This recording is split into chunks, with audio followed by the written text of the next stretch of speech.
Hey everyone, this is Craig from Critical Mass Games. So today we're taking a look at the Astagar Volos Mecha.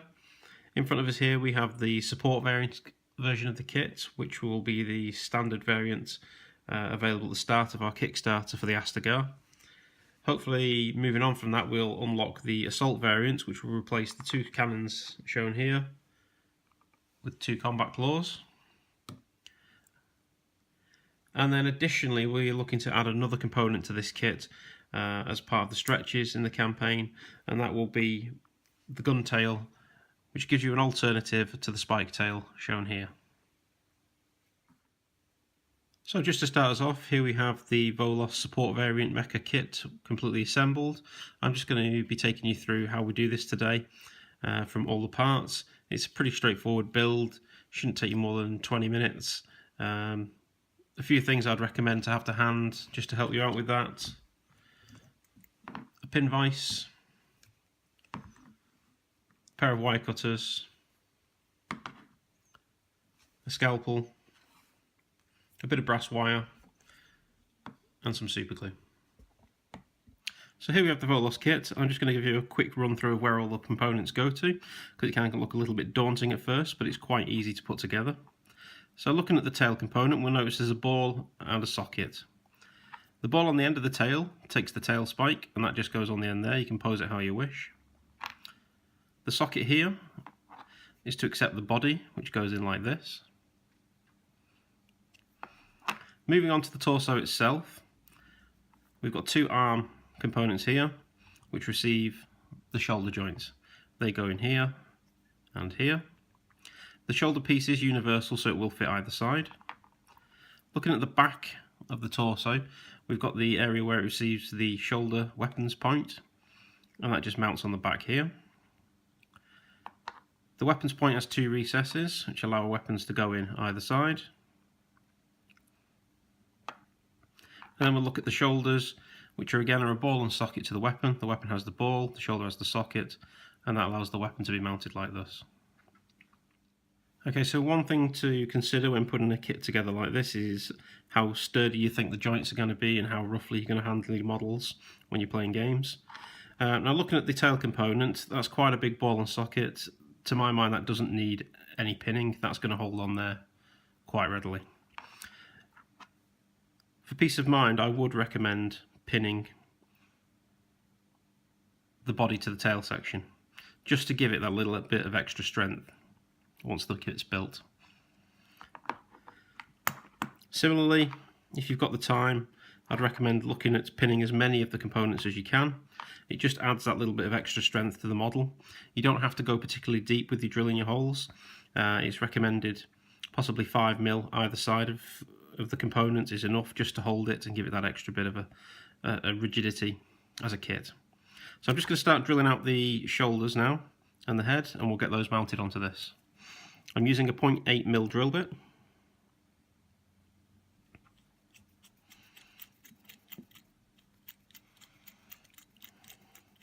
So it's just gentle pressure on the pin vise and let the drill do the work.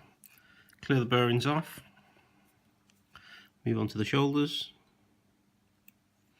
Now one thing to consider here is if you drill too deep, you will actually penetrate the side of the kit, so just be careful as you're going in. Don't go too deep with your hole. So once all the holes are completed in this, we can move on to doing the metal components. Now with the metal components, they're going to be a lot more fiddly, so you just need to take your time and have a bit of patience as you're doing these. Because obviously what we're going to try and do is put an 8mm hole in this component here, which is already quite small in itself. Now one tip you can do is get a scalpel and use the tip very, very carefully just to score an X across the end,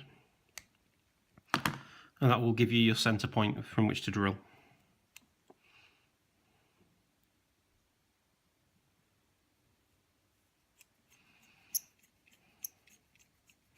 Again, be very careful and please don't drill your own fingers here.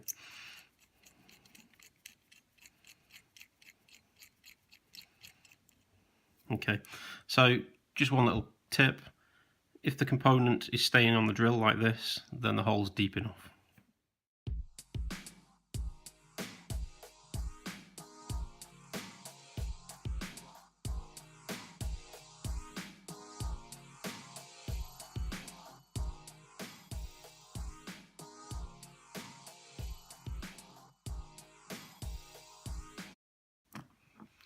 Okay, so the head's a little bit more complicated because we've got a round component here, and we're basically going to put a round bit onto that, so it will keep sliding off if we're not careful.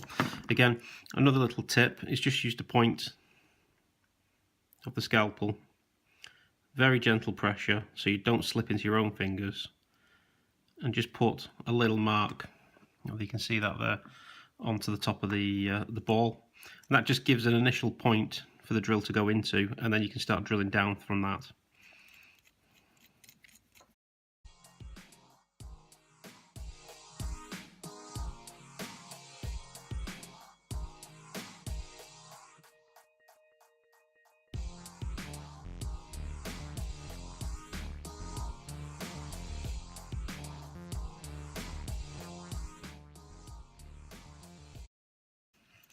Okay, so that's all the components drilled. You notice here I've got a little piece of brass wire knocking around, and that's what I'm going to use as my pins.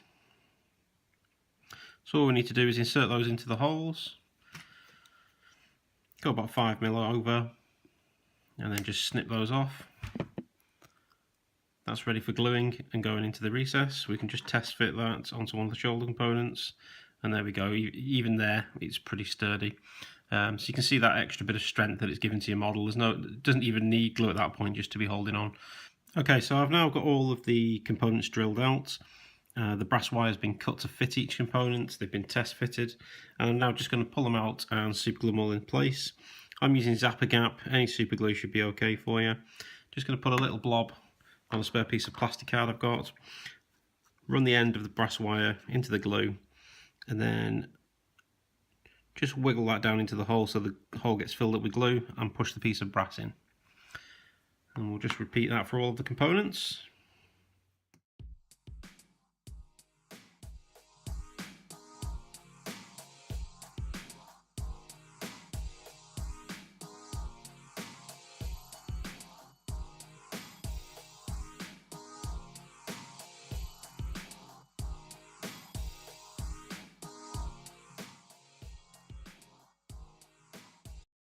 With all the pieces of brass now in place, we can now start to assemble the kit.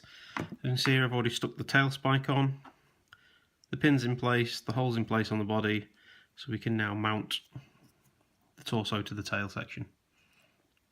I'm just going to run some glue into this.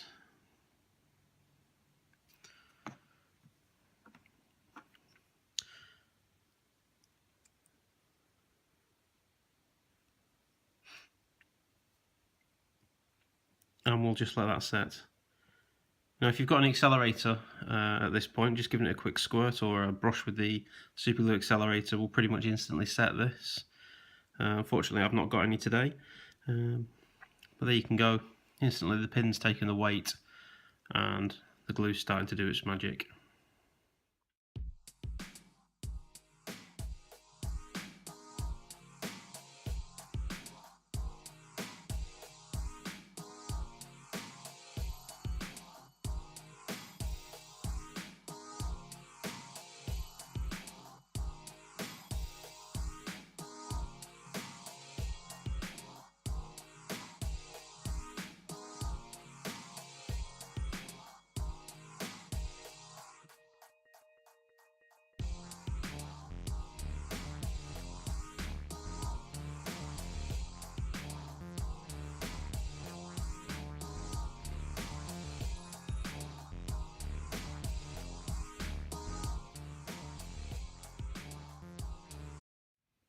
Now the shoulders are set, we can now mount the arms.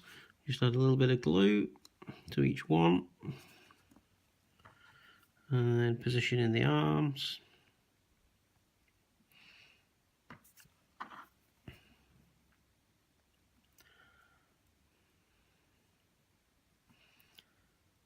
Just make sure the glue's starting to set.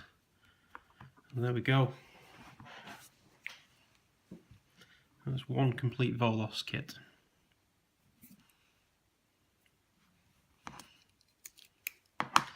Now one thing about these kits is they have been designed to fit onto a 50mm square base, which is the standard base that we supply with all our mecha kits. You can of course put it onto a round base if you wish. There you go.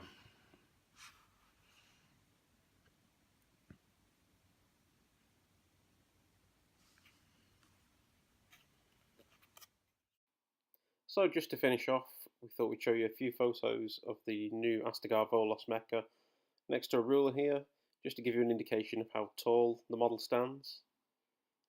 On the left hand side we have the assault variant, on the right hand side the support variant. In the centre of this picture is the Arcfleet Advanced Walker. As you can see, it fits in quite nicely with the size of the Astagar Mecha. And then finally we have the Astagar Support Mecha next to the Arcfleet Advanced Walker. Again, just to show you next to a ruler how tall they are, and that the models both are compatible